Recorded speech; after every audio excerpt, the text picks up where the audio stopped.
What's going on, everybody?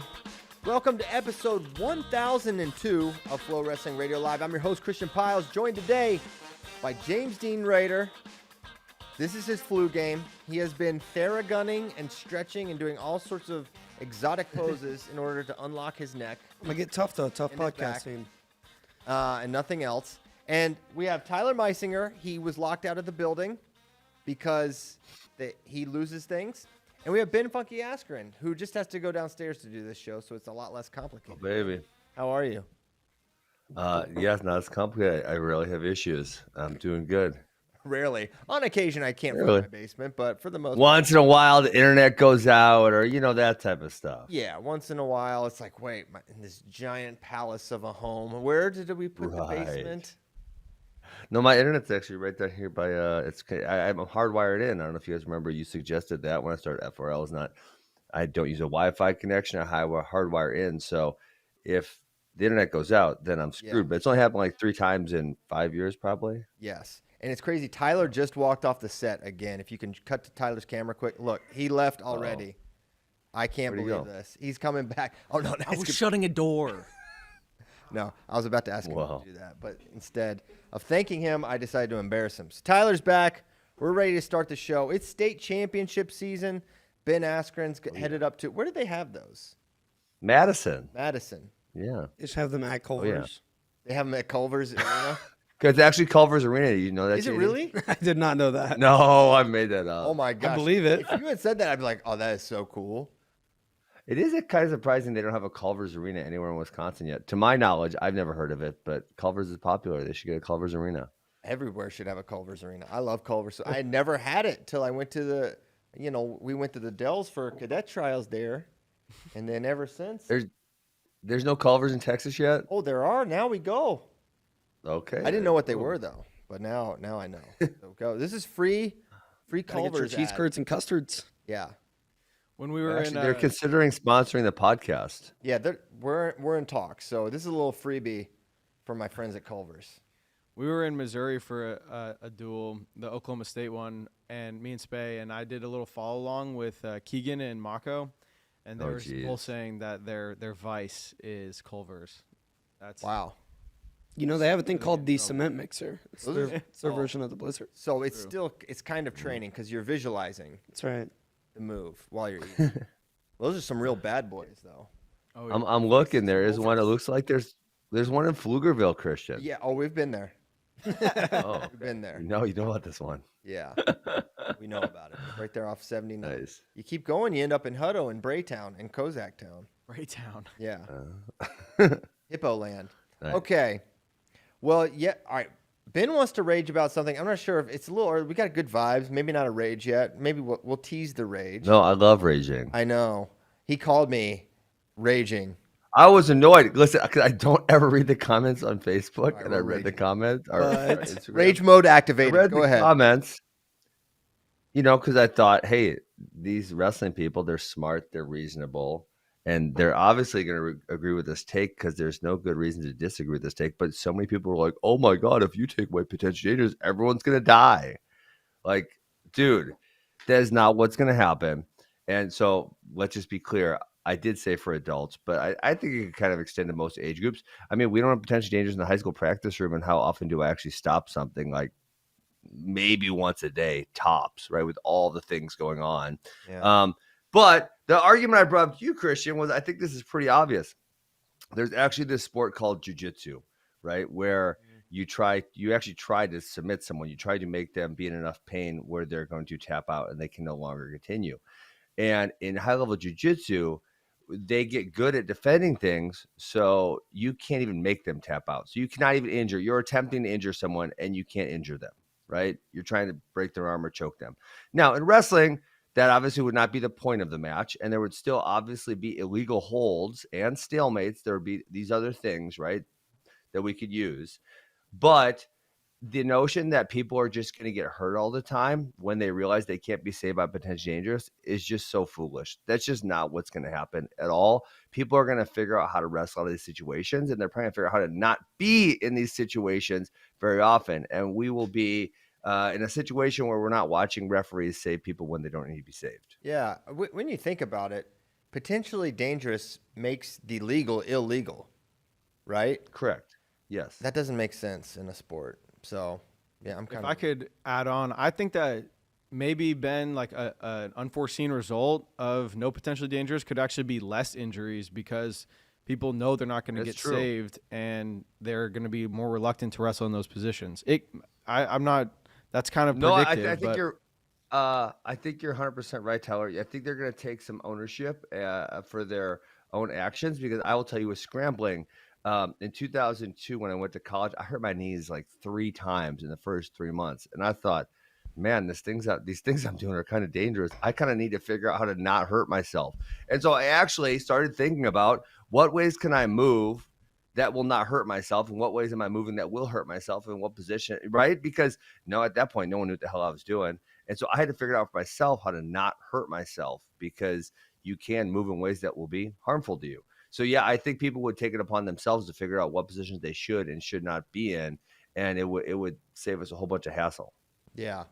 Okay. Well said. I'm with you. You think from grades 3 up, no potentially dangerous. You're on your own. I mean, honestly, it could trickle down, and I really don't see it having a negative effect. I guess the funny thing I was thinking about, if we want to go further into this, is like, say, submission holds. Like, let's say with a leg lock, there's no specified way that you can or can't hold on to a leg, and so that would be like, I guess, one. But then again, that's not going to score anyone any points, or you might be on your back. So why would someone attempt to do that? I guess you could, explicitly outlaw those type of things if you wanted to. Yeah. Okay. Well, we've solved that. I'm sorry. I'm All sorry. the world problems. Hey, you know what the 3-point takedown kind of solves?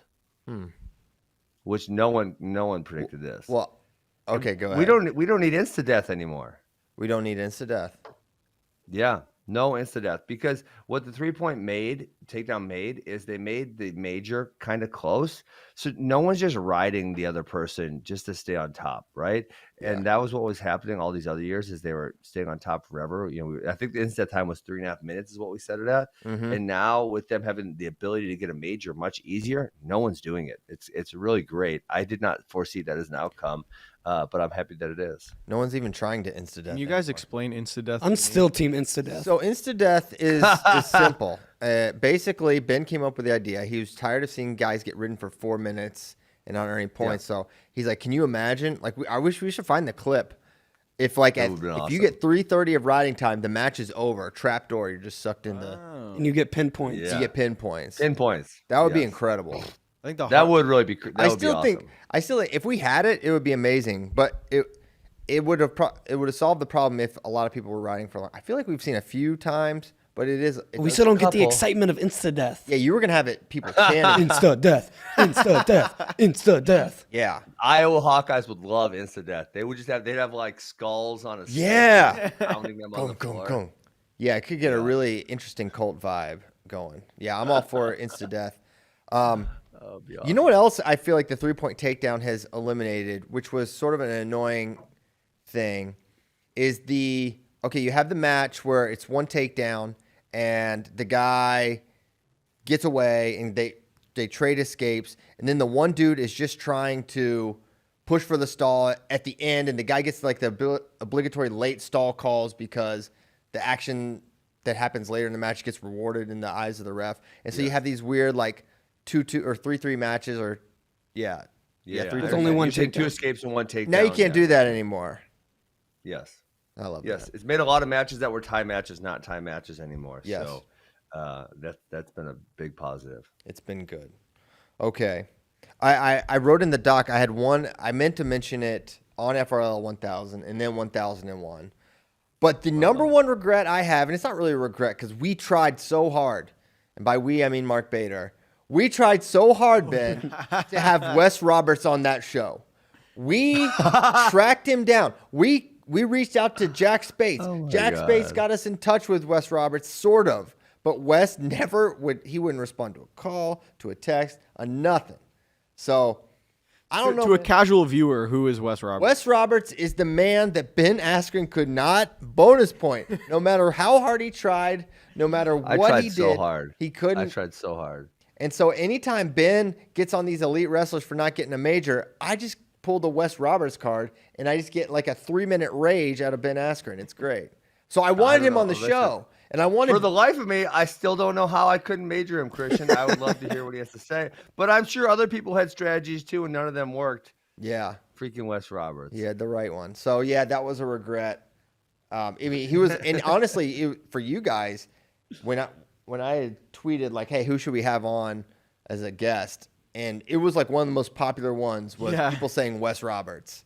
So we tried to deliver, guys. We couldn't make it happen. But so you guys, he just wouldn't call back or what? Literally ghosted in every sense of the word. Maybe we had the wrong phone number. I don't think so. I mean, yeah. So anyway, no Wes Roberts. But listen, I'll say this: spared. Open invitation to Wes. Even when Ben's not on the show, we'll have Wes Roberts on, and maybe that would be hilarious. Maybe Wes Roberts is the new co-host of FRL when Ben leaves. He's on the short list. All he has to do is return our call, and then he moves up in contention. Oh my God, you guys are hilarious. Thank you. Okay. All right, where to next? What do we have next on the Iowa, Oklahoma State? That's what I have here too. Okay.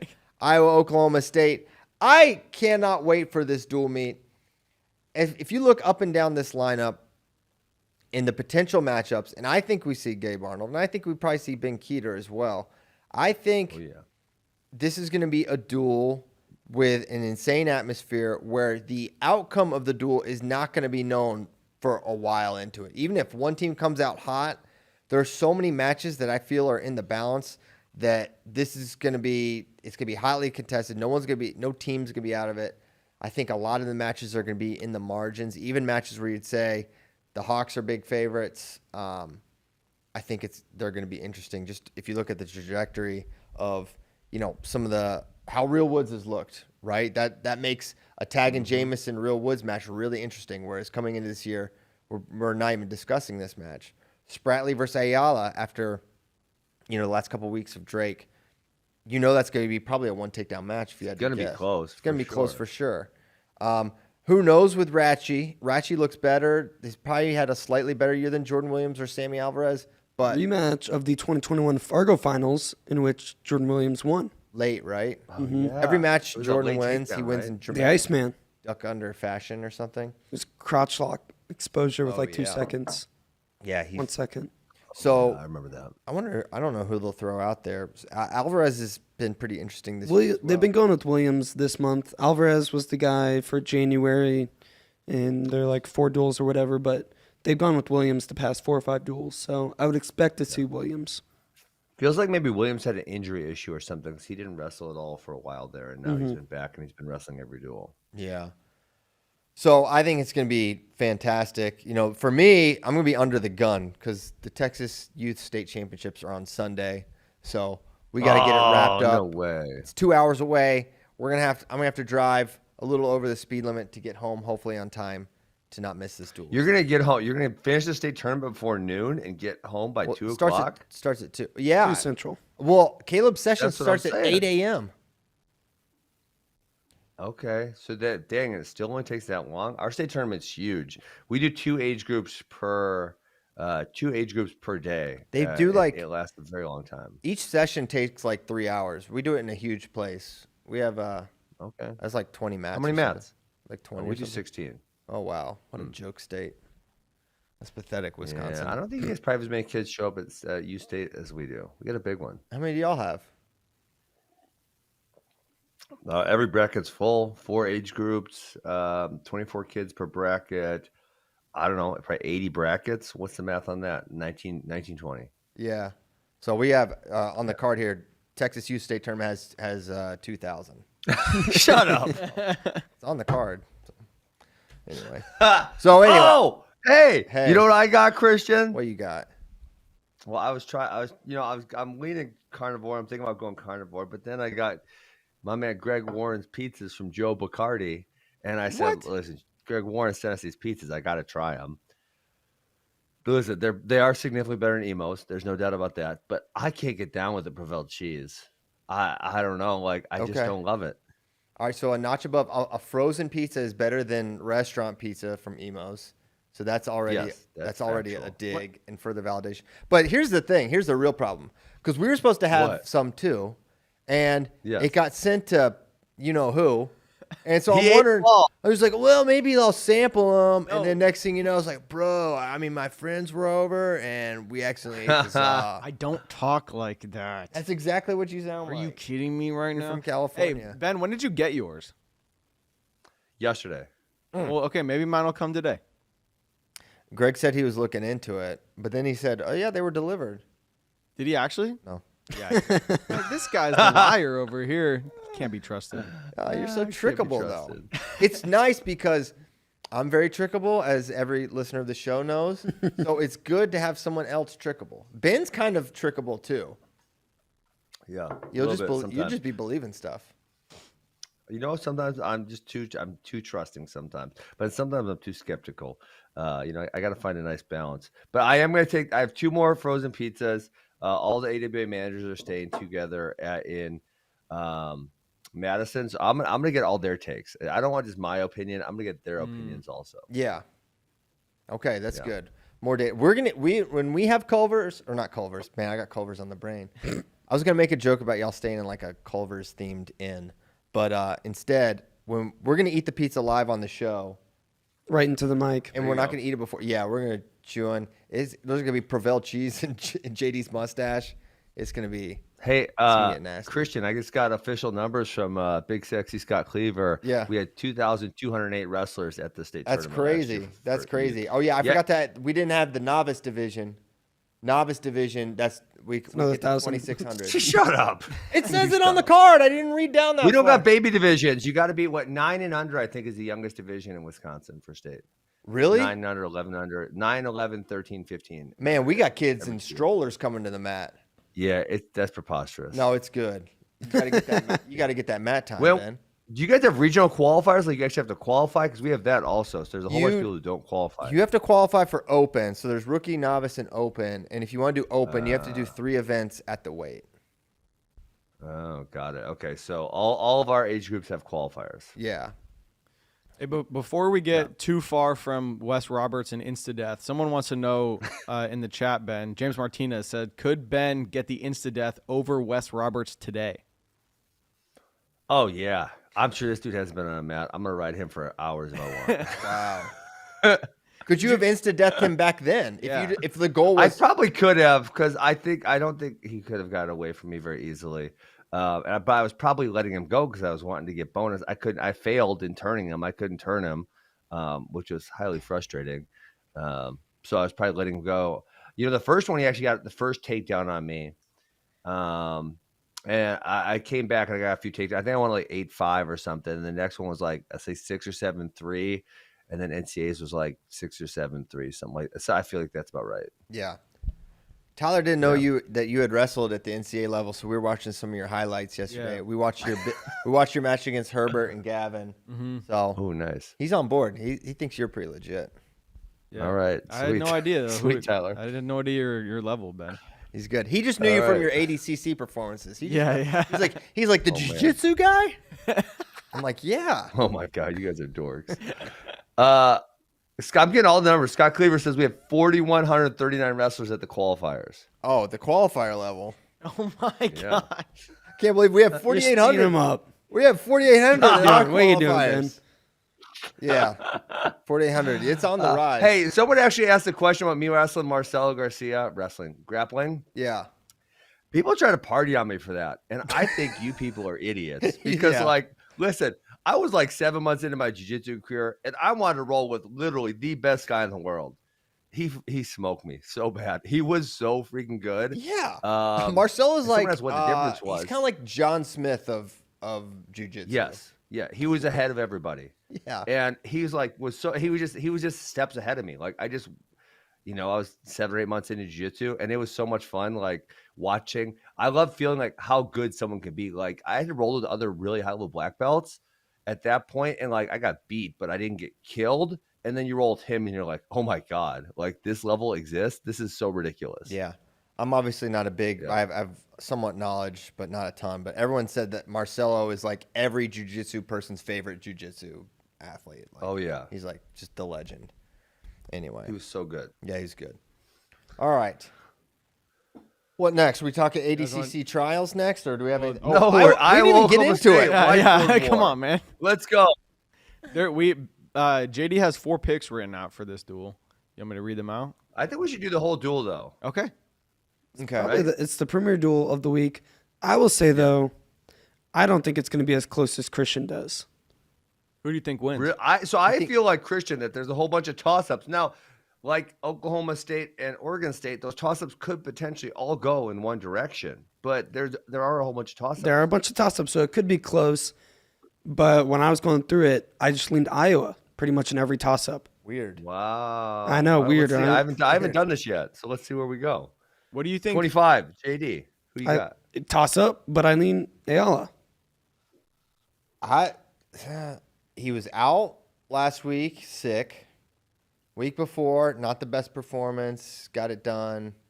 I don't know. I haven't seen the offense. Well, are we doing the line or are we doing the picks? Oh. Yeah, what do you want to do? What's the line? 1.5? Negative 1.5. Negative 1.5. For Drake. Ayala. For Drake, yeah. I got Troy covering. Could definitely be a 3-2 match. Yeah. Yeah. Could definitely be a 3-2 match. I'm going to go Drake, but with a low level of confidence. Yeah, same here. But you're taking Drake to... You think Drake wins if you have to pick a winner? Yeah. Oh, Christian doesn't know what to do. I don't. No, I don't. I have no idea. picked Spratley to cover, so you're picking a Drake Isle 1-point win is what you're picking. Yeah, I'm kind of, yeah. Okay. Very specific. Specific. More important, I'm prioritizing the Pick'ems pick. That's where I'm putting most of my brain energy right now. Okay. I only have so much to allocate, so that's where I'm using it. All right, 33. Who do we see? Easy. Teskey or Shriver? Who do you predict? It doesn't matter, right? I don't It think doesn't it matters. matter. I think it matters. I mean, he majored Teskey. Really? I think- Dayton majored Teskey last year. Did he? Yes. Okay. So I think it's Dayton major either way. Yeah, I think he's pushing for that. I agree fully. I think Shriver 41, the line is negative, Real Woods negative 3.5 over Tegan Jameson. I got Tagging covering that. Give me Real. Real's back on. I kind of feel I'm going to go with Christian. Real has not looked great. Took some time off, came back, got a pin. Come on, bro. Against Felix, Wisconsin. Come on. Latini. Oh, stop. Why are you going to bring that up? Because if you bring that up, then we got to bring up who the heck he wrestled. But yeah, come on, bro. That guy's should not be in a Division I lineup this year. Yeah, I'm going Tegan Jameson. Yeah, he's 2-14, JD. Come on, bro. On the note of 133, 141 for this duel, Actual Cannibal asked us on Twitter, should Dayton bump up again on Sunday? Oh, that would be awesome. That would be so awesome. I don't think it makes sense for their Well, why take does Oklahoma State have a 33 that could beat Brody Teskey? Could Reese Whitcraft do it? Yeah, would he? I don't know. That's a toss up. Why roll the dice? Why take away a guaranteed win? This isn't Josh Edmond. This is Real Woods. Yeah. Like you could go from worst case when Josh Edmond was 2-1. Worst case is a split. No, it would be a disaster if they bumped him. That will not be considered. Yeah. Well, and the other thing here, Christian, would be at 41. I mean, as you know, Real's had a couple losses. If Jamison can sneak one out, that'd be huge for NCAA seeds. Yes, 100%. Mm-hmm. He beat Echemendia, which is Jamison did. Obviously, Echemendia has had a great year and wrestled Real really tough. What's up, Giggles? Oh, I just got burned by one of my teammates. Oh no! I asked one of my teammates who I thought knows Wes Roberts. I said, hey, where does Wes Roberts live and what does he do for a living? Just trying to get some information. In your head. And he wrote, according to Bader, he lives rent free inside your head. That's a fact. You got me so good. Dang it all. It's so true. Freaking Wes Roberts. Yeah. Now he's taking your literal job. Dang it all. 49, Jordan Williams. Hey, but you think Real wins? Yes. Close. Yeah, I don't know. I think Oklahoma State gets one of 25 or 41. I don't know which. Okay. Really? Why do you think that? Just because odds or How Drake and Real have looked recently. okay? Yeah. All right, next match, Ratchi and Jordan Williams. Oh. Eileen I Ratchie. know. Eileen Ratchi also.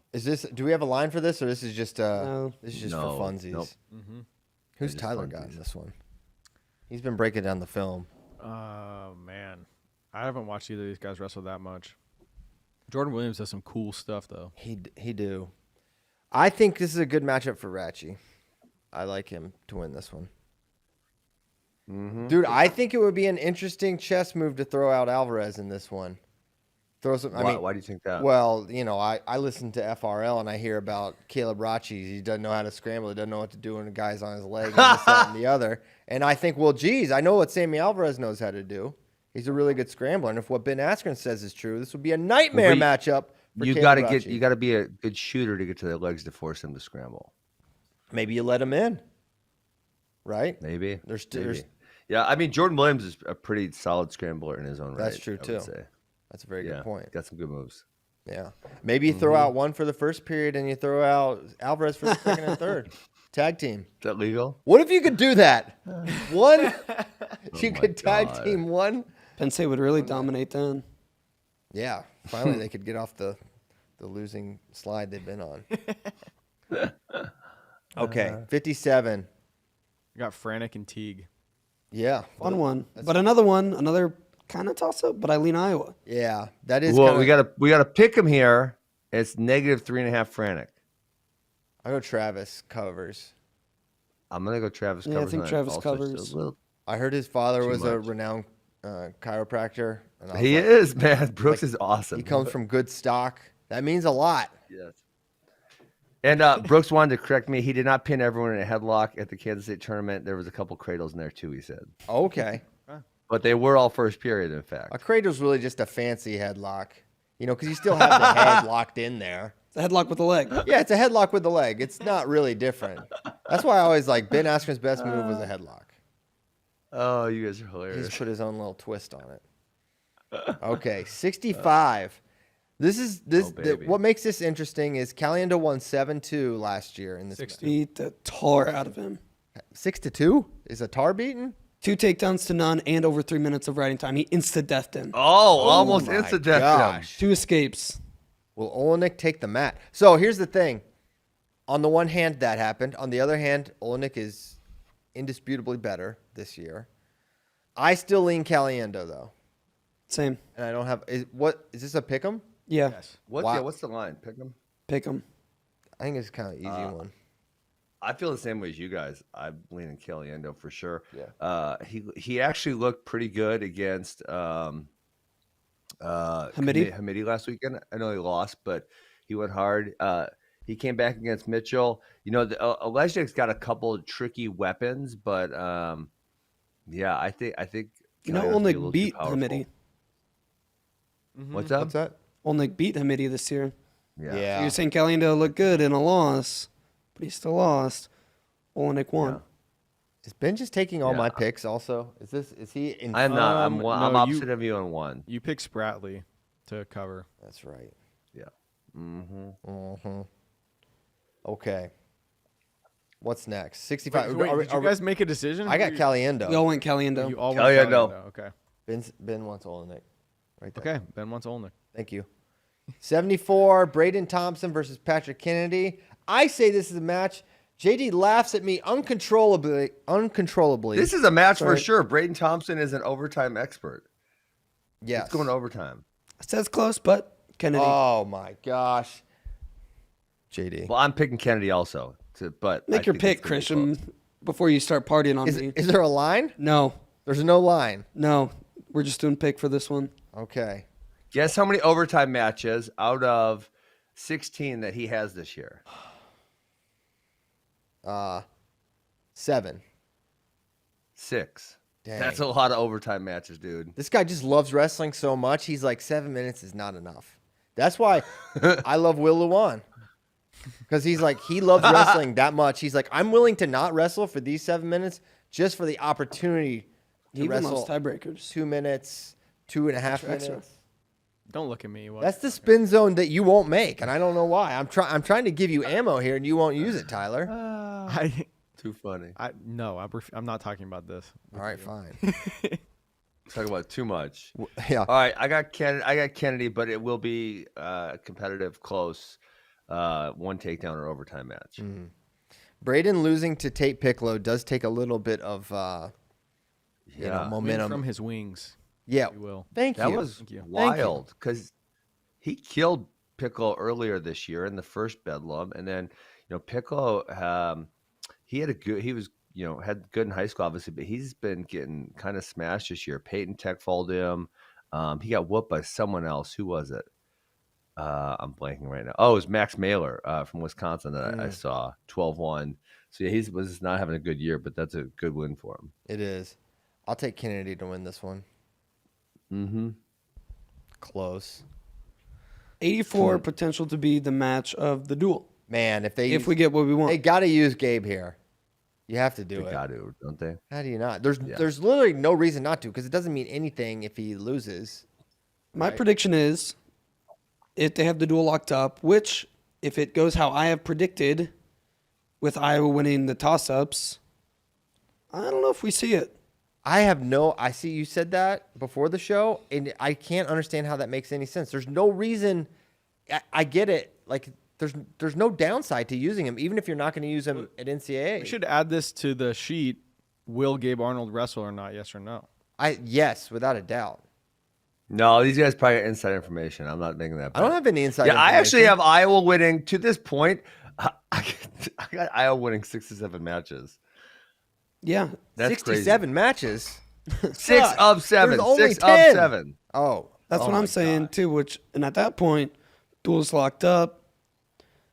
I'm just saying I'm not getting my hopes too high to see Gabe Arnold versus Dustin Plott. Why lose a match that you can win or make competitive? Why send out someone that has no... I don't know. I don't understand the card they've played with Gabe really this season. I don't know why you don't use him against Penn State. You use him against Wisconsin. I don't know. Yeah. So that's kind of just where I'm at, where I'm like, yeah, I think we probably see him, but I'm not surprised if we don't, especially if the duel's locked up at this time. I think we see him.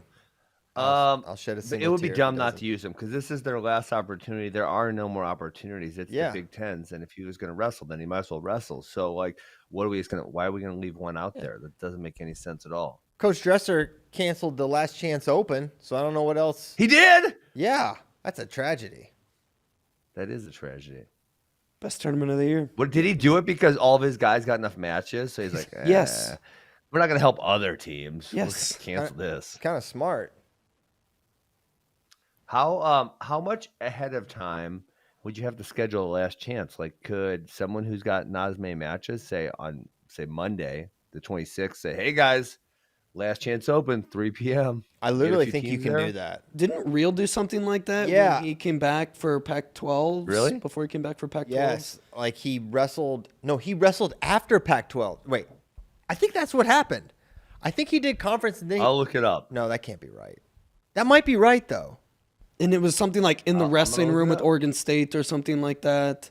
Yeah, check that out. I can't remember for sure, but there was something because he had only had like 3 matches or 2 matches. Why do I feel like he did it? Yeah, you're right. It was after the Pac-12s. He wrestled 2 matches against Jose Landon from Cal State Bakersfield. And he won by fall and technical fall. So he had the 3 conference matches. He wrestled those 2 extra matches, which only gives him 5. So that's weird. And then the NCAAs. Well, I think for that year, 5 was like a magic number or something. But got it. So that's not a full-on That's event, wild. but you can do some stuff. Yeah, that's honestly, crazy. there's kind of a lot of guys who could use something like this. Yeah. Who are like maybe would potentially be auto qualifiers but don't have the 15. Yeah. It's kind of crazy. Yeah. I mean, injuries happen, but not having 15 matches. There's kind of a lot of people I know. that aren't going to meet that threshold. I saw something like Aaron Brooks has like 80 wins. And he's been wrestling In his whole career. Yeah, something like that. He's been wrestling 5 years. I know one of them was the COVID year, but just not a lot of matches for someone that you don't think of Aaron Brooks missing a lot of time. Yeah. He's 80-3. 80-3. 83 Well, matches. I mean, if I remember correctly, Penn State generally doesn't do a ton of tournaments. They maybe do like one or two of those small ones early. And Yeah. I think he just skips those or something, or, maybe hasn't wrestled in those. But it is totally crazy because you think, okay, to this point, Aaron Brooks has had 4 Big Ten championships and 4 NCAA championships. So that's a minimum of, he did not have the NCAAs the first year. So 4 Big Ten championships, 3 NCAAs. So we're talking, that's like 30 matches in and of itself, just those tournaments. So he only has 50 other matches in 5 years. Cael Sanderson was 159-0. 159 matches. How many matches did you wrestle, Ben? I think I was 152-7. Okay. So 159 also. Yeah. Oh, wow. So that's, okay. Mm-hmm. But it's not unique to Aaron. Most wrestlers' numbers of matches are down.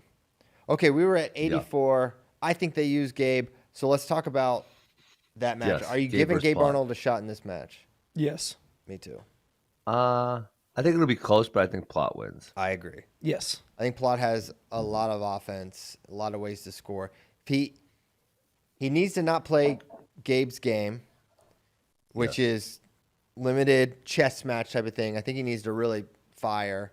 And he usually does that. He wrestles hard. Yeah, I know, but sometimes you'll see him not. But for the most part, that's how I would describe Dustin as well. JD, would you be able to set a line on that match? Off the top it would of be your head? Plot 2.5 or 1.5. I would probably have to go 2.5. I would too. That makes it tough. I'll take D Plot. Are we doing this? No, this is just hypothetical. It's just for fun. No, we can do it. I would go Oh, okay. Let me write it down. And then I would write it go down. 2.5. Oof. Oh, that's close. That's I would good go line. Arnold cover. I'll take Arnold with 1 or 2 plus potential I for think a I'll win. go Plot. Plot's been really good this year, and he actually generally does not have super close matches. Now I got to look it up to confirm. He that did I'm with correct, Bennett but Berge. That's how I feel. He had a crazy one with Bennett Berge. Oh yeah, he did. But then he smashed Feldkamp, for example, beat him really bad, 17-3. He beat Clayton by 6, which Clayton's hard to score on. He did have a close one with Trey Munoz, but that's one of the best guys in the country. But 10 points over Reese Heller, 5 points over Dylan Fishback.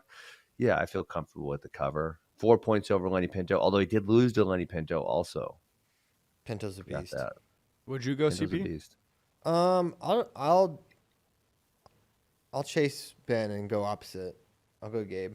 Arnold? I switched up. Oh, you just switched your pick just to be opposite me. Yep. Good. That's exactly where I want you. We're at that Exactly where I want you. We're at that point in the year. I actually I didn't feel that strongly about Dustin anyways, and it was sort of a trick. So it worked again. Because you just copied my picks, which is smart. And so I just put out a little diversion. Mm-hmm. Okay, 197. This is another one where coming into the year you'd be like, Glazier versus Serber is like a next topic match. And now I think Glazier's clearly the favorite when we wouldn't even have discussed this match. Yes. So I think the match dynamic here is Glazier's offense versus Serber's counter ability. Serber's really good, leg passer, etc. So there, I set the table. I go Glazier. Yeah. Get glazed. Oh, glazed. man. Feels like I should go Glazier also. Yeah, that was it is so wild that you think about, he said 4 years at Iowa prior to this year and no one saw this one coming. Yeah, he's been really good though. I'll go Glazier. They locked him up. They locked him away. Just been keeping him in the dark Carver room. Yeah, Yeah. Well, he lost to Colby Franklin. He lost to Colby Franklin and Andrew Davison last year. So it's like they put him out there a couple times. He just wasn't that great. I started the pick'em season picking against Glazier in that Broderson matchup and was just totally disgusted with myself. So I don't know. Do I want to just? But this isn't a pick'em though. Huh? This is not a pick'em. I don't think. No, not a pick'em. I'll take Cerber in this one. Okay. Heavyweight: Ben Keeter, Connor Doucette, Or Bradley Hill. Or Bradley Hill. Should be. I think I said this. I wanted to say on this last show. I don't remember if I said it or not, but I don't think Ben Keeter is that much of an upgrade over Bradley Hill. Bradley Hill's actually had a pretty solid season. I don't know. Who's he beat? I don't think he's beat anybody. He hasn't beaten anyone. All right, hold on. I'm gonna get it up for you I guys. think Keeter's win over Tabor is probably the best win out of either of them. Yeah. Yeah. I guess maybe it's just the Big Ten's not that great because he beat the Wisconsin guy, Illinois guy, Purdue guy, Nebraska guy. He beat Cole Urbis, who's solid. Yeah, I guess that's it. Dang it. Come on, bro. Maybe not that great. I think this is a Doucette decision either way. An Iowa homer. Yeah, I think so. Probably Doucette decision. I agree. Okay. So I don't know Right. I didn't do the math in my head, but I have it picked 7-3. Iowa in like almost all the toss-ups, so it's kind of an Iowa smash. You guys picked Doucette over Keeter as well? Yes. Yeah. So I picked Fix, Plot, Doucette were the only Oklahoma State guys I picked. Same. How much do you value the home mat advantage, Benjamin? Still, it's gonna be wild in there. It will be wild. I've been to an Iowa Oklahoma State duel a long time ago. Yeah, I was with you. Yeah, I think I don't value it that much. They'll get a couple calls, but I don't think it's gonna be enough. Maybe it swings one of the matches. Ben, do you remember after that duel driving back to Austin and how hard it rained and we all thought we were gonna die? Do you remember? Did we like pull over one time because it was that bad? It was so bad. It was so scary. Yeah, I remember that was crazy. I remember, and Bracky was driving, I think. I don't remember who was driving. And one time I was just sitting up front, and I think I nodded off. And then I woke up, and in a way, and whatever I saw, I was just sort of I thought we were about to run into someone. I just started. Oh yeah, that was when he was pulling off. Yeah, he was pulling off the road because it was so crazy. And I was literally just screaming at Bracky, and Bracky's like, Yeah. "CP, it's fine, man. We're good. It's okay." He was trying to calm me down. I was out of my mind. So I remember that vividly. So funny. Anyway, that was 2017. Yes, it was 2017. Yeah. I have a stat that's maybe somewhat interesting on topic is the Cowboys lead the series all time 29-25 and 2 ties. But at Oklahoma State, Oklahoma State leads the Hawkeyes 15-7. 15 wins to 7. Another fun stat for you. Iowa has won 7 of the last 9.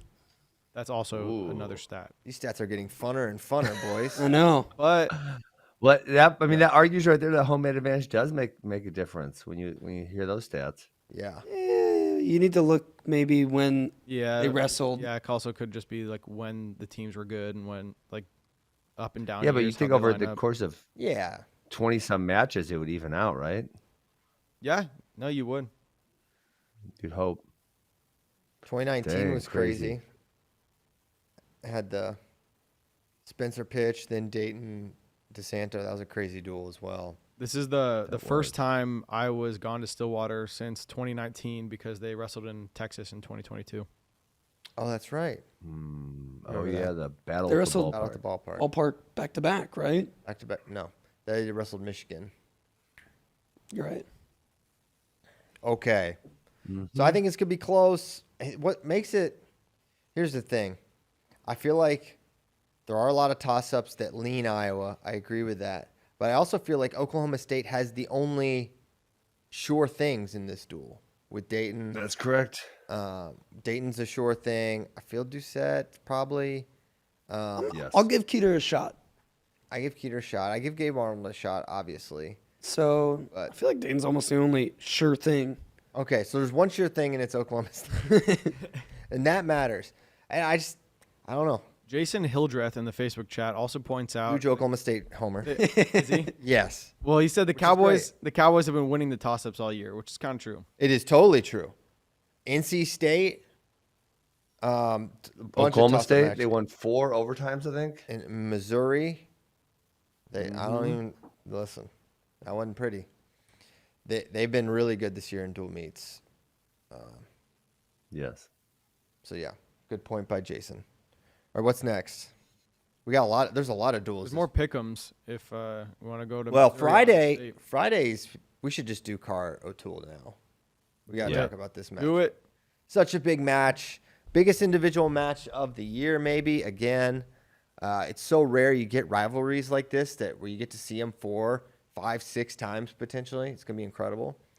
And JD made Keegan a pretty significant favorite in my mind, 2.5-point favorite. This is just you guys trying to get me to lose because I'm picking Keegan no matter what. No, so I don't think it's a good line. This JD.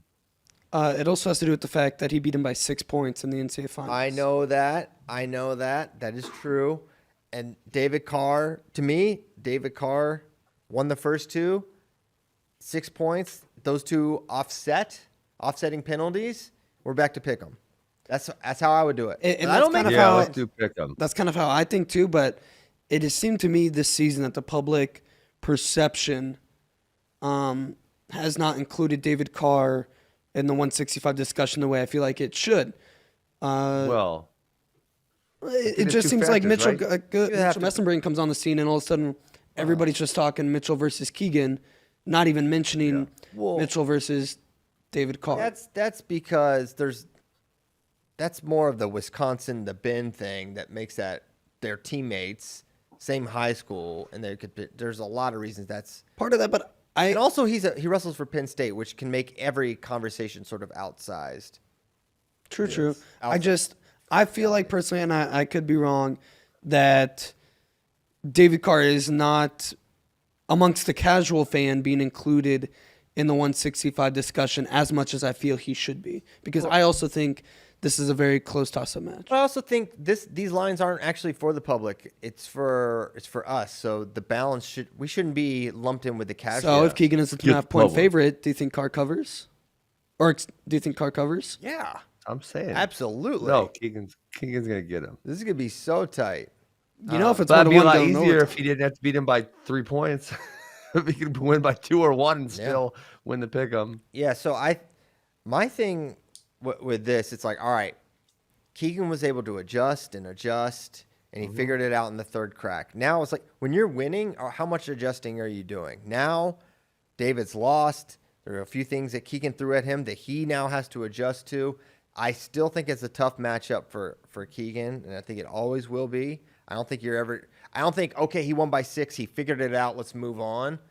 I think this is going to be extremely competitive, and it's going to be David Carr's last home match.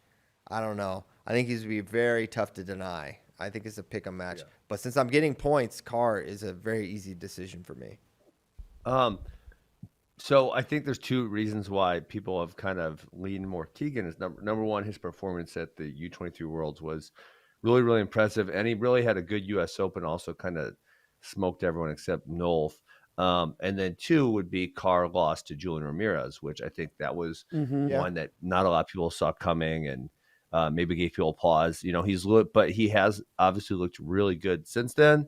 I think it should be a pick 'em. I mean, I'm gonna go Keegan no matter what the line is. So I think you guys are just trying to get one over on me here. Remember when we were doing Spencer Lee lines and then JD was making them like 16.5, and we were still like, I think Spencer covers this. He's going 18-0. Mm-hmm. Those are the best lines. Those are the best lines. Beyond a tech. It's like rooting for instadeath. Oh, man. I don't think we actually had any that were beyond tech, but I think he was at 14.5 for sure. No. There was a couple times where we're for sure this is a tech fall. Or it was like pin or not or something like that. Yeah. Yes. Okay. So Ben, can you offer any context, anything, any interesting thoughts about this match? No, I'm excited to watch it happen. David Carr is really good. I think that Keegan has the right recipe now, and so I think you're correct in saying that the loser is the one that needs to make the adjustments. I think Keegan still try to get better in other ways, but I think the person who loses is the one that is going to need to try to make the adjustments. So we'll see if any of those have been made. Have you talked to Keegan about this upcoming match? Yeah, we just talked 2 days ago. Okay. 3 days ago. We'll just Something like that. And what's his like exact strategy for? Yeah, what's his exact strategy? No, we were talking about. I think he's gonna do the same summer camp as I am in Utah. So I'm gonna do a Monday one. He's gonna do a Tuesday one. So we'll get to see each other there. Okay, That's good. Nice. Yeah. So are you inviting David to that? I don't understand what Back that's to to do with the wrestling car match. camps. They did a great job last year. I'm excited to go back. You know what? I love Utah. That'd be another place like Austin. You guys are getting a little dumpy. Maybe I'll consider moving to Utah. Oh, after all that, you said you were going to retire. Austin's great. I do love Austin. I don't know what you're talking about. yeah, that was dumpy. crazy. Absolutely. Wait, so you guys picked Carr to cover? Yes. Yeah, Not me. not. Yeah, Ben. I know, not you, Ben. Don't worry. All right. Well, I feel like Ben, are you gonna give us anything? I mean, I don't want to give, but like anything technical, analytical. I give you nothing. I just said he's excited for the match. Thinks he got a good recipe. Let's go. How different is the recipe? Are we keeping the same ingredients? We're gonna throw in a Just little zip it. gluten. Well, I don't know, Ben. Gluten free. You're on the show. Offer something. I'm good. Let's we skipped past Mahler versus Chittum. That's a pick 'em. Oh, that's just as juicy. How do we skip that one? Carr Oh 4-4 man, time. Brock Mahler. Let's get a win here. I'll go Brock Mahler. I think it's actually a I'm decent gonna matchup do for homework. Brock. I've got Brock. Yes. You know who JD's got. You just copied Ben. That's crazy. I got to go Big Chits. That's my guy. Yeah. Big shit. I thought Chittum was coming around, but then who did he just lose to? Downey. Was it Teague Travis? Downey. Oh, he lost to Ryder Downey also. Yeah, I was surprised by that. Yeah. It was a goofy match. Mm-hmm. If he had successfully gave him a spinal injury, I think he would have won. But Stop. Downey was able to avoid that. And I think we decided perfectly legal move, by the way. yeah, it's legal. It's totally fine. Back to the Carr O'Toole thing real quick. Burger King of Kings on Twitter asked us, how does the quality of win change Big 12/NCAA seedings? For example, a one takedown win versus a major decision. None. No, if none. whoever No factor. wins Big 12. Big 12s will have the higher seed going into NCAAs despite who won the first one. Yep. Yeah. Also, what was the last? Sorry, I shouldn't have moved it on so fast. There's still plenty to be talked about for O'Toole and Whoa. Carr. This is number 2 and number 4 pound for pound. When was the last time you guys remember a pound for pound matchup this high? So, Gwiz Snyder had to be like 2 versus 3 or something. I looked it up, actually, Um, for Gwiz Snyder. That was the because David was number 1. No, he wasn't. That was 2016. What am I talking about? That was before Zane was crazy high. That Maybe was his Alex breakout year. Derringer. Derringer was probably potentially. number 1. Ringer was 1, Snyder 2, Gwiz 4. Okay, who's 3? Zane. 2-4. Oh, really? Oh. Going so, well, into yeah. NCAAs. Wow. Interesting. I wonder why. I guess he had his Stieber win. So yeah, that one definitely is high up there. Marchinzo Part 4, their second NCAA final meeting, would be up there. What else? Where does this rank amongst just in recent memory greatest rivalries? Oh, it's up there for sure. I mean, Yeah. this many matches, and it really has to be judged on the other side of NCAAs because it's still happening. But just to have them, all the matchups happen, they all hit, except for the scuffle time when Keegan was out smooching. But other than that, they've wrestled every other time they're supposed to, and Yeah. The only thing that could make it better was if Carr would have won NCAAs when he took 3rd, right? Because yeah, he kind of got upset that year. So if he would have won 2, he would have been going for his 3rd of 4, and Keegan would have been doing the same thing. So that would have made it a little better. yeah, that'd have been crazy. I don't know what am I missing? It's Yeah, and then I guess also if Carr wouldn't have lost to Ramirez, I think anytime either party loses outside of the other one, that kind of takes a little bit of steam off the top. So Keegan he literally has his freshman year he would have redshirted being at wrestling because Corona rules, but besides that, he has no losses that are not David Carr. I wonder how high Dayton and Roman were when after their second meeting at NCAAs. I bet it was really high.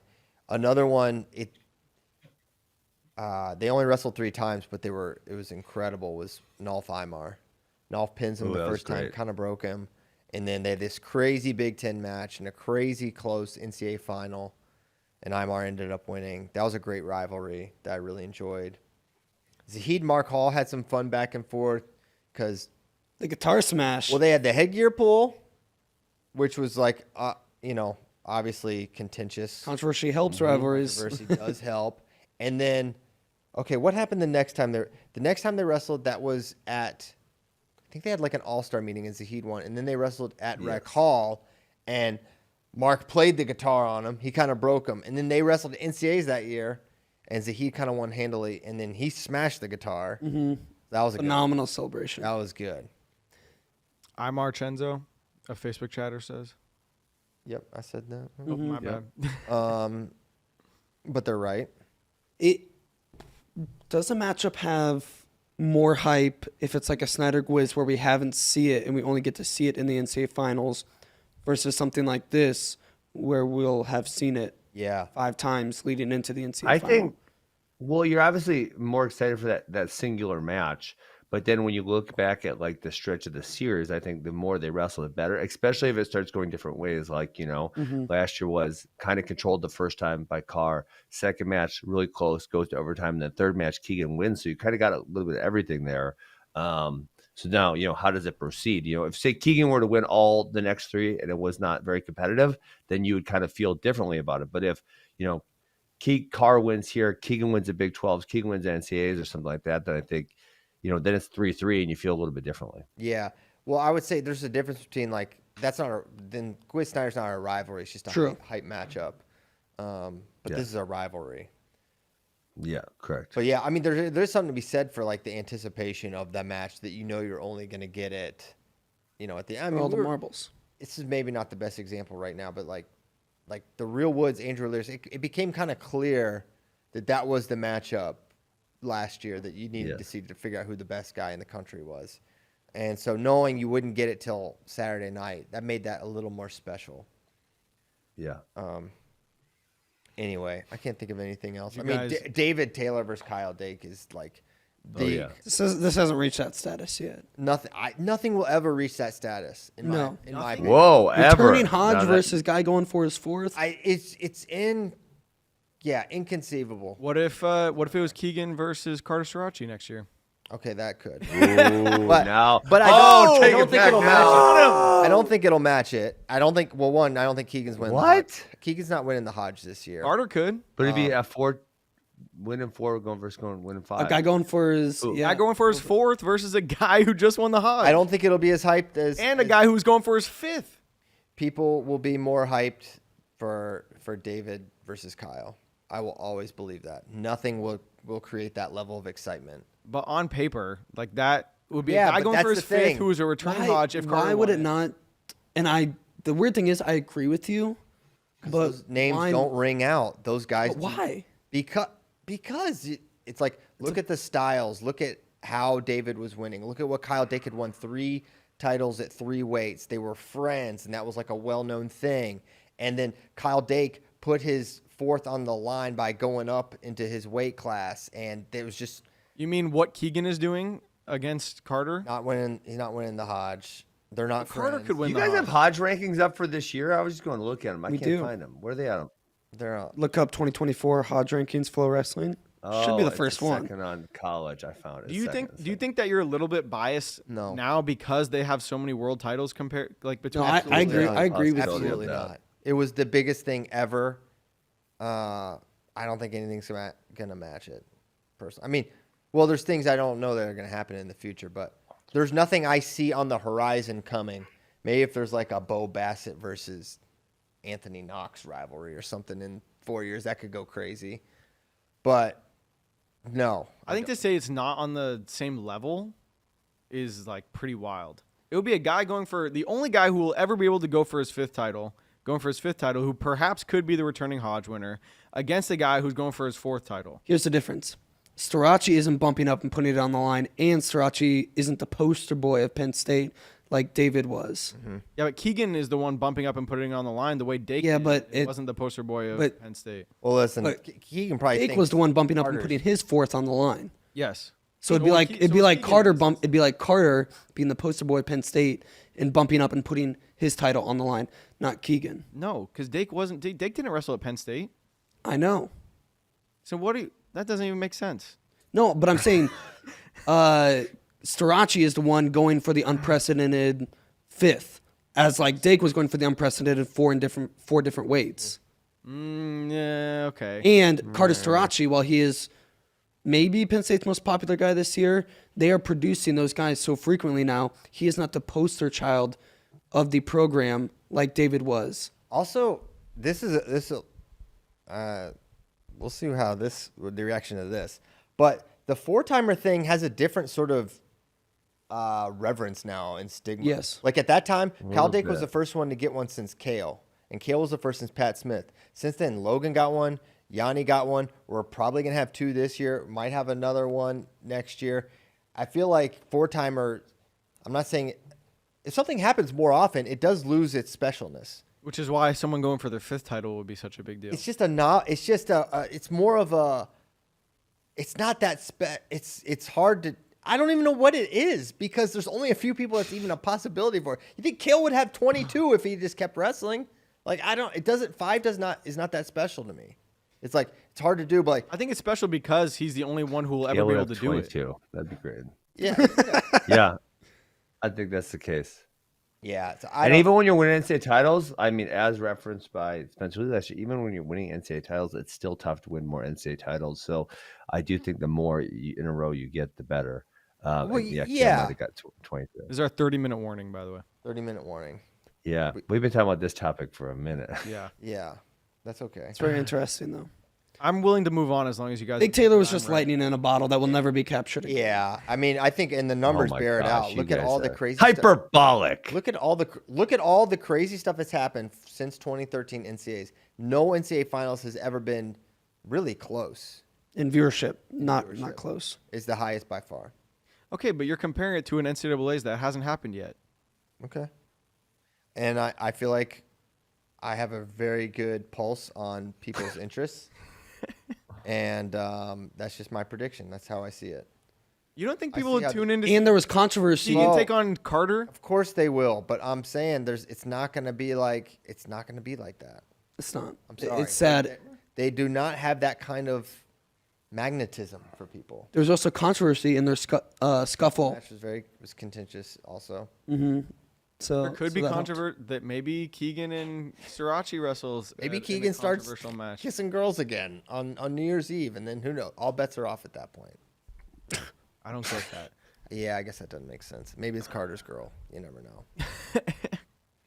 All right, that's what we. If that happens, I'll retract my statement. Kissing Keegan, that's his new nickname. Oh my God. Shout out, moving Keegan. on.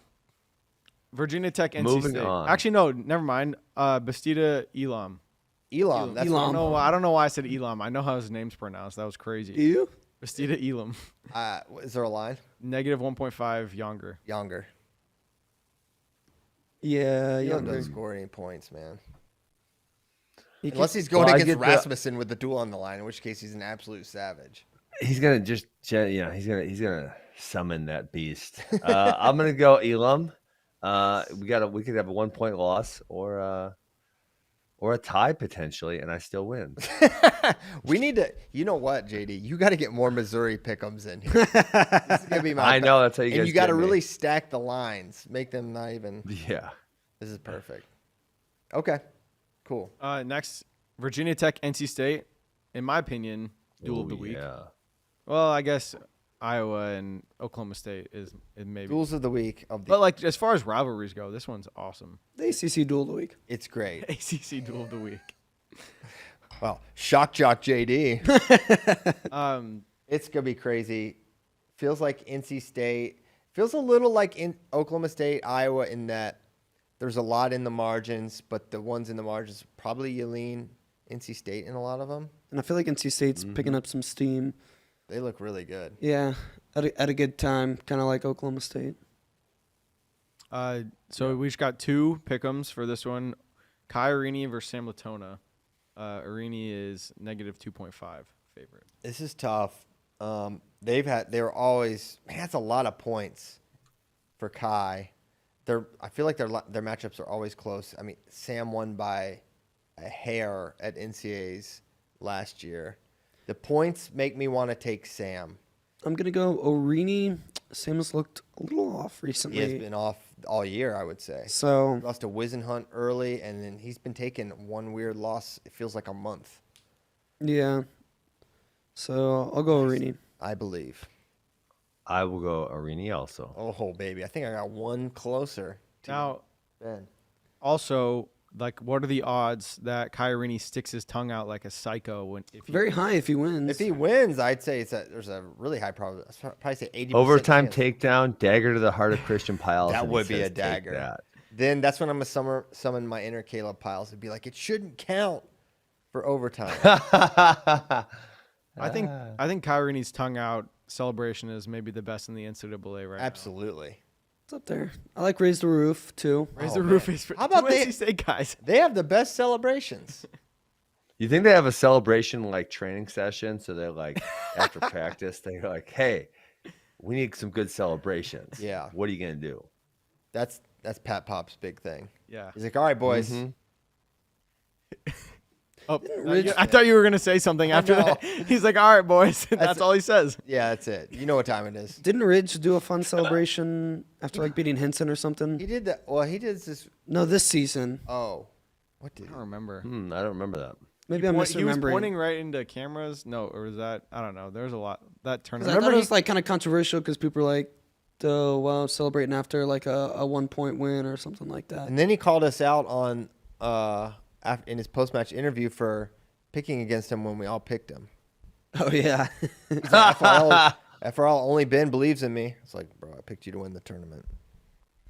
Maybe it was at us. Kozak said Or he World likes it Party. when Trent punches himself in the face as well. I don't like that. He did. Ooh, No, that's a good listen. one. He did it after he lost to Caleb Romero at NCAAs last year, and it was like, Well, but that wasn't a celebration. okay, well, I don't like it. I like it when it's a celebration. I don't. He hit himself too hard that time.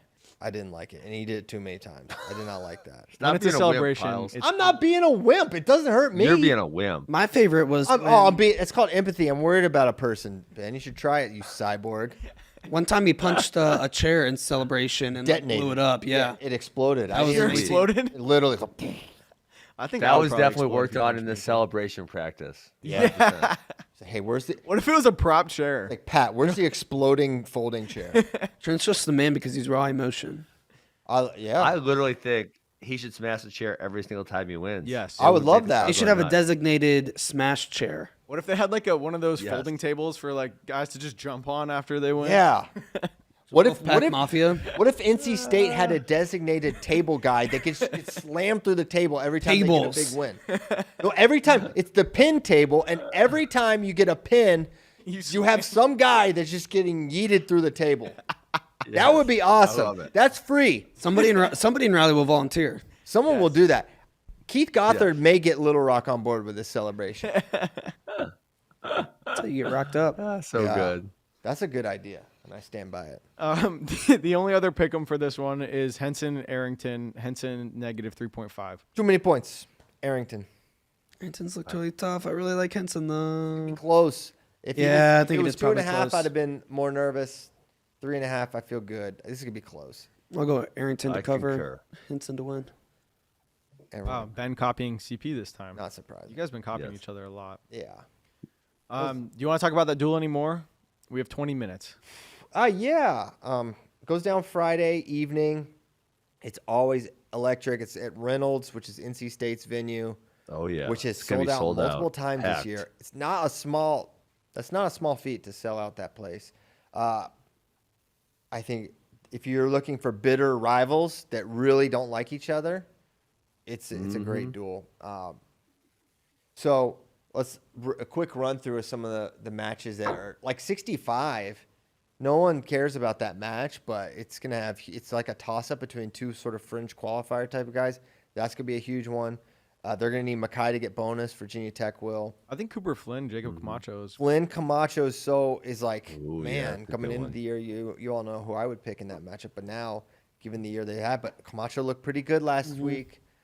That's an interesting Crook one. Jack. Crook Jack. That'll be fun. Am I tripping? Jack's the favorite, of course, but Crook can always make it interesting. Has Crook ever beaten him?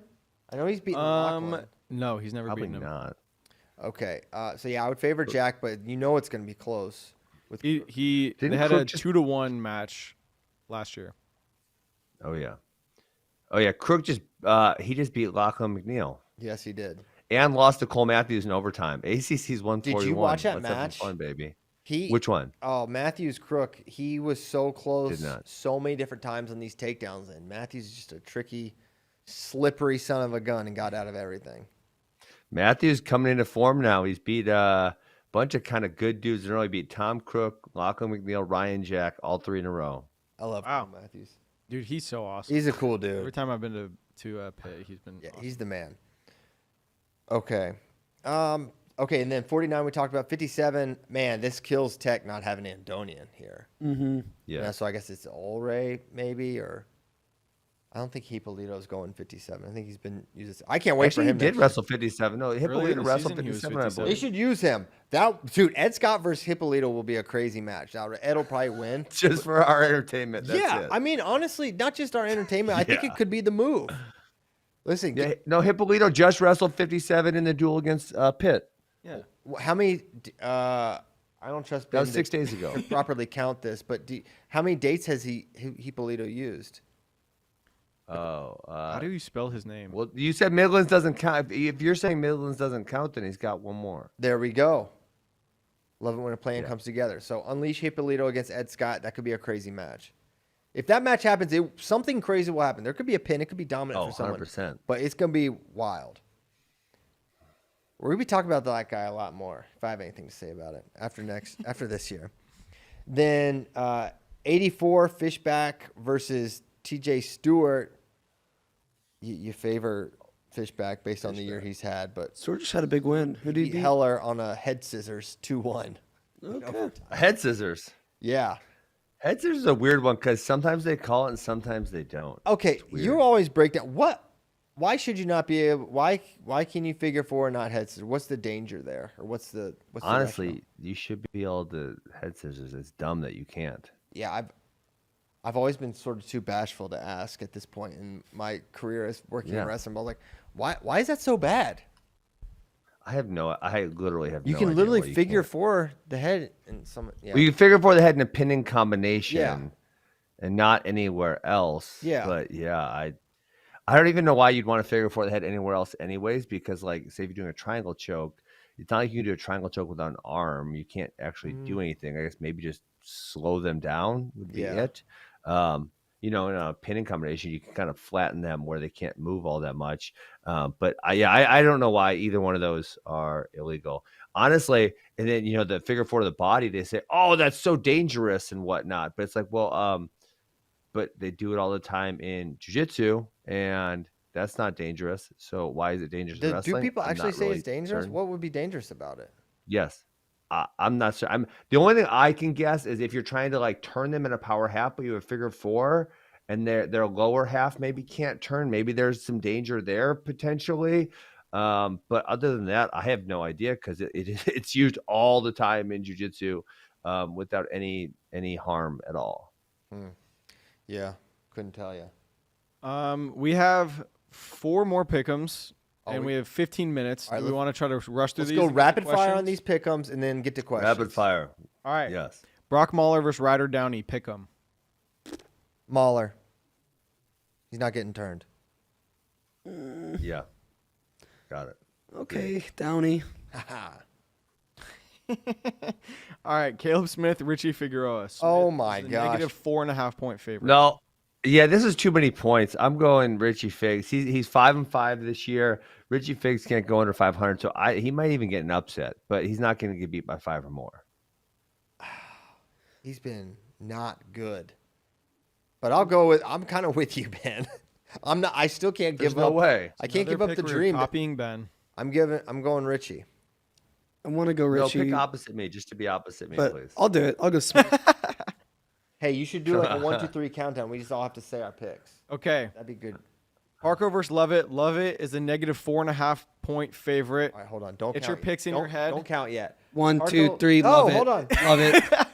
Parko. That's the thing. Rapid fire. You don't get to think about it. That's a I was lot. still processing what he said. I was Love trying it. to 4.5. First Parko. Is it Johnny Vincent Lovett? Parko. Is it Johnny Lovett? my Is it God. Johnny Jay Lovett, Parko? stop. Stalling. Christian Piles. Christian picks Lovett.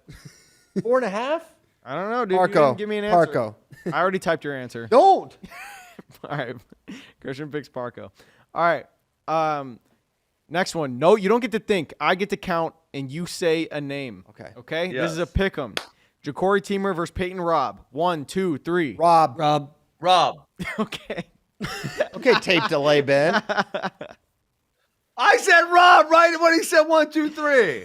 There's not that much of a delay. Classic Ben. All right. delay. That's all the picks. Okay. Go to the inquiries from The acquaintances. inquiries. Let's see. I should have teed one of these up ahead of time. Christian Stallfeld. Hey, I'll there's look some too. in the top too. Also, There's some in the top. Oh wait, but I think we hit on that. I read those already. Hold on, let me look. I have a couple here. Off the top of Is your Matt head, who's the- Ramos starting to separate from the field? I'm glad Ben. No. Oh, yep. I'm glad Ben can read. Absolutely not. No. No one is separating from this field. He is my pick. He has been for He's the proven number a one. couple months. Not much separation there, though. None. Good Are question. Brooks and Hidley a lock to make the finals? Yeah, that's a good question. Well, the question is, in that actual question, is Trent Hidley a lock to make the finals? Because He's a I'll say favorite, but I no, would not a lock. But close. High likelihood. I mean, it's certainly my pick, but Sloan can be tricky. and 197 is deep also. Mm-hmm. Trent is certainly my pick to make the final opposite Brooks, but a lock? Do you know what the word lock means? This is a guarantee. It's not a guarantee. I mean, if you were talking to Shane Sparks, he'd say a lock doesn't exist. Exactly right. He said these guys aren't even qualified yet. Yeah. He's popped it, but he hasn't locked it. Yeah. Soon he will drop it. Oh my God. Tyler? All right. Which current number one ranked wrestler would be favored against the field? I think there's Carter 2. and Aaron. Yep. I would That's kind of it. say Greg in a way because like the field does not that. There's like, I would say Greg. He teched Wyatt Hendrickson. Yeah, I'd say Greg. Yeah. Not 33. Not Maybe Parker would be the only other one you could argue, but I'd have a hard even time that arguing would be tough for me. even that. So, yeah, But he has beaten everybody, and he's got a really high bonus rate. yes, but I'm not saying this. I'm not predicting this, but like You don't think he'd be favored? mile. He'd be your against the pick. field. But odds wise, if you If I get could get all 32 and Yeah, and I you get understand. Parker, I understand the that frame. would be tough. I don't know if he gets it. Yeah. Explain it to him, JD. odds, Probabilities. No, yeah, that Parker is the next one if there is another one. Yeah. Man, maybe I can't say Levi. He's had too many No. close matches. Yeah. But, I mean, yeah.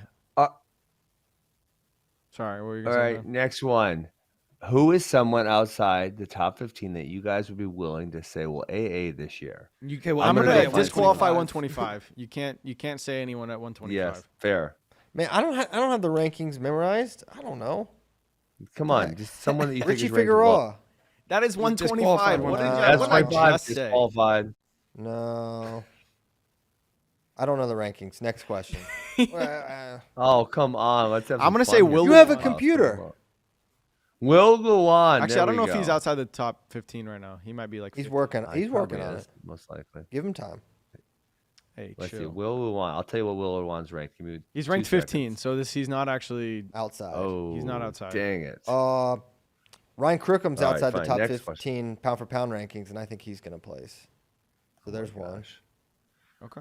Somebody at Prime 84, Kale. Gavin Prime King. Kale versus Aaron Brooks. Oh, this is fun. Let's do. We've never done this. All right. Aaron Brooks, Cael Sanderson. They're Oh, senior year. relax.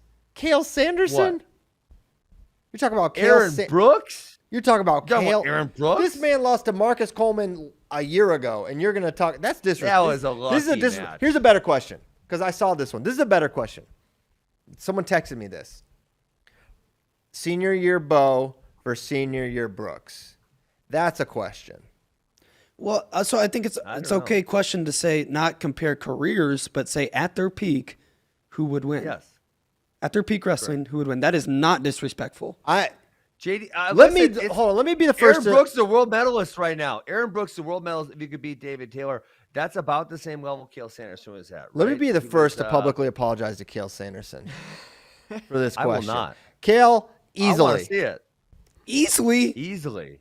Yes. Easily. He'll roll up to the mat in the robe, eating a bowl of Cael Sanderson Wheaties, and win this match. Well, he didn't have his Wheaties yet at that time. He was working on it. Took him to win the Olympics. I don't know. I don't know if you. I think you're, man. You have a thing for nostalgia today. No, I don't. Things in the past are much better than things in the present could ever be. I do not think that at all. That's I what think you said multiple times today. I've never said that actually. You did too. Here's you a said question. nothing will ever be Dave Taylor.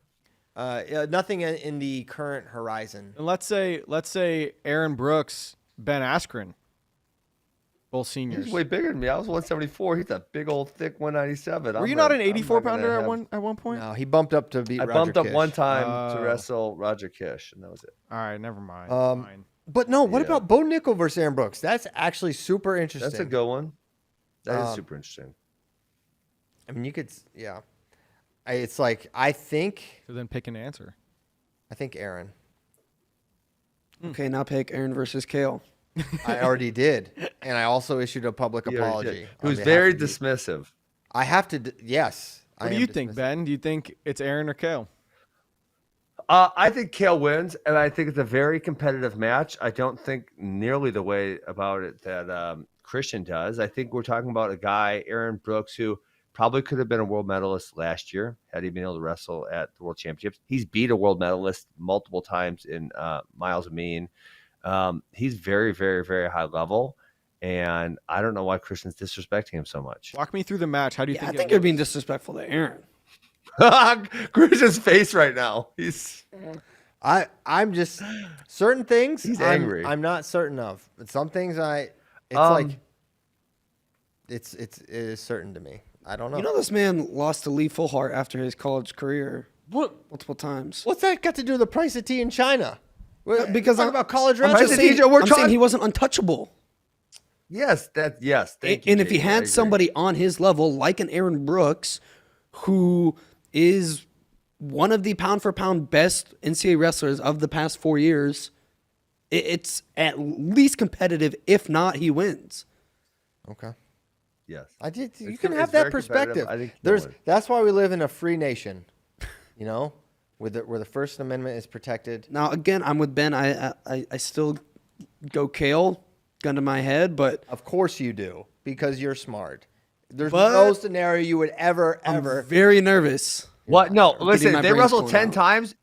They wrestled 10 times. I think Aaron's getting a couple. Yeah, I don't hate that. A better question is Christian. Cael versus Aaron right now. They strap him up, slap hands. Man, Cael might have got better though in the last 20 years. Possible. It's possible. Probably got bigger. Ben, if bigger. Aaron And was Big to- Brother effect. if Aaron won a couple of those, what do you think his path to victory is? I think Cael can't get in on his leg attacks, and he puts pressure on him, and maybe Cael fires one off, and he runs behind. Probably, maybe rides for a little bit. I mean, Cael, to my knowledge, and you couldn't watch matches back then, but of the ones I did watch, he never got ridden. But Aaron is very difficult on top, and Cael probably hadn't seen the Penn State tricky rides yet, so he's not gonna know how to deal with those. Maybe Aaron gets a takedown plus some ride time. If you want to get real kind of tricky with it, wrestling obviously gets better as we progress. So theoretically, 22 years later, just the level of wrestling would be better. I agree with that, but I also agree that some things just transcend. Oh, you know what we completely skipped past is that Pan Ams are this weekend. Yeah. Oh yeah. My fault. What is Handsome Tuesday? Can you explain this to me? So basically, Nick Suriano has kind of returned to Instagram. So Okay. A Nation celebrates, and he's doing a thing called Handsome Tuesday, where It's the best. he just says something, and it's sort of strange but also inspiring. and he has a different little twist. And you should just get on Nick Sirianni's Instagram. And You wouldn't get it, Ben. You'll be all in. I thought the Lakers hat was going to be a consistent theme. I know. But then the third one dropped. There was no Lakers hat.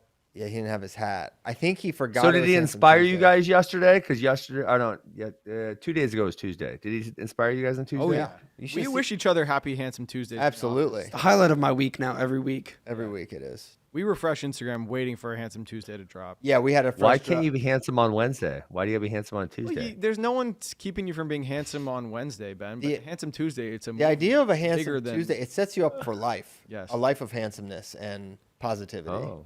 So as you can clearly it. tell, look at the set. Yeah. You could tell who's taking Handsome Tuesday seriously and who isn't. JD's not. No. Hey, Dude, yo. Look, he's perfect. Look at that shirt. Well, it's a Thursday, so Mossy Oak Monster. But yeah, it's true. you're saying it's just an energy. You can tell who is. It's an celebrating energy. it on Yes, handsome. exactly. JD was the first one to really start celebrating Handsome Tuesdays in the office. To his defense, It's true. yeah. Yeah, he's been wishing us a Handsome Tuesday. He's trying to spread Every that. Tuesday, I wake up, I toss a happy handsome Tuesday in the chat, and I get ready to go. He got his dog Oh a haircut on a Handsome Tuesday. True. Sent a Look at him. sent a Show cupcake. that sole. Show the sole of the shoes. They're trying to zoom in on you. Hey, look at them. Soles are just split. Woo! Yo, you've heard of split sole shoes. That's just one of them. Oh my god. Got the Riddell Johns on. All right, what else we got? Anything? I don't even know what time it is. 61. We'll get Suriano, Joey Silva, round one. Guaranteed because Oh it's my round God. robin. It's all these weird matches. It's like, okay, Pan Am championships don't have much. we can talk about Facundo versus Palacio. Like, I don't understand what we're talking. Like, Yeah, Pan Am's is just if I would know Palacio was actually going to show up there, I would have showed up at 79 kilograms. Ben's Would've cut a few booking pounds. a flight. I would have told Alex Facundo, bro, get lost. This is my spot. You gotta make That's how I 79. roll. Can you make Actually, I want to clarify to listeners, this weekend is the Pan Am Championships. It's not to qualify for the Olympics. That'll take place later next week. This is just for ranking series points, and you have country has to send somebody to at least weigh in Yeah. there if they want to have somebody compete at the World Championships. So it doesn't have to be the same person, hence why you won't see RBY wrestle. He was originally registered at 57 for the championships, but has since pulled his name. But Mexico has a different person there. But RBY will wrestle at the Olympic qualifier next week because you have to place top 2 at that to qualify for the Olympics if you haven't already. All right. It is so silly that they do 2 in a row. Yeah. It I is think kind of it's weird. efficient. Well, yeah. Are there no more questions? I can't believe we're talking about this. Why? What is of relevant?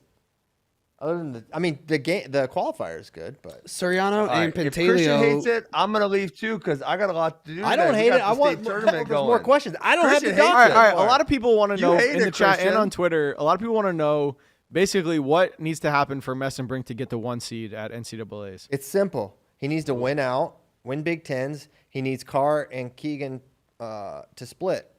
And What if Carr wins both of them with the Ramirez loss? He'll be one. Mitchell will be the one. He'll be an undefeated Big Ten champion. Mitchell will be the one if Carr wins both. Yeah, he has a Ramirez loss. I think But absolutely. Keegan, what if Keegan loses a duel, wins Big Tens, Big 12s? He wins Big Tens. No, Mitchell will be if Mitchell is an undefeated Big Ten champion and there's a split there. I don't see any scenario he's not the one. Okay. And then it could go. It Well, obviously it could go depends. Ramirez 3 and Carr 4 then also because It could bump up. Ramirez Yeah. only have 1 loss. So just because Carr and Keegan splitting does not mean they're going to be the 2 and 3 necessarily if Mitchell wins out, because Carr could get bumped up to the 4 because of the Ramirez thing.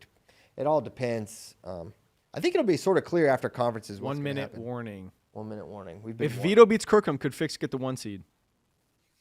Of course, and he will get the 1 seed. Okay. He'll be undefeated. And You don't think he could get the 3? Who- And they could get the 1 and 2? no, I think All right. they'll And honor the undefeated. Ben, if NIL existed while you were in college, what company would you have loved to get an NIL deal with? FloWrestling. Heck yeah, Beautiful. that's a great answer.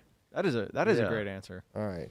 I want to, before we sign off, we got a question about Army Navy, which was a fun duel last week. But this is my petition. They should do like what the football game does. And so this is the last week of duels, and then we have kind of a week off before conferences. They should take that week off, have the Army-Navy duel. You're the main event. They will never do it because it's an individual sport and you need to get your guys ready or whatever. But it's always fun how college football does it. And that week, Army-Navy becomes the premier college football event. Could be a fun premier college wrestling event the week before conference. What if they did it like on a random weekday towards the end? That could be cool too. Just get it isolated. Yeah. That's a good idea, JD. I think you could do it. Hey, you could do it after conferences like Real Woods. There's no rules here. Do it after NCAAs. I'd love it. All right. I think it's time to go. It is time to go. We thank you guys so much for tuning in. 1,002 of these bad boys in the books. Remember we did the area code bit, but we can't do that anymore because there's no 4-digit area codes. So now we have to wait till we get to 5 digits and we can do zip We could codes. restart. Well, actually, +1 is like the international thing, and then the don't 3 think digits he after. said that. Okay, I'm sorry. I'm just kidding. Yeah, maybe we'll do that. Or maybe nothing at all. But we will be back Monday. Plenty to discuss it. Look at Ben. He hung up early. Tyler, On. when you make sure you dock him that minute. Okay. You need that is my job, Yep. and I will dock him. Tyler does payroll here. Okay. Thank you guys so much. Have a great weekend. Good luck to all those state champion aspiring young men and women. Have fun. Have a handsome weekend. California is have the a- toughest state to win a state title in. And Virginia. Goodbye.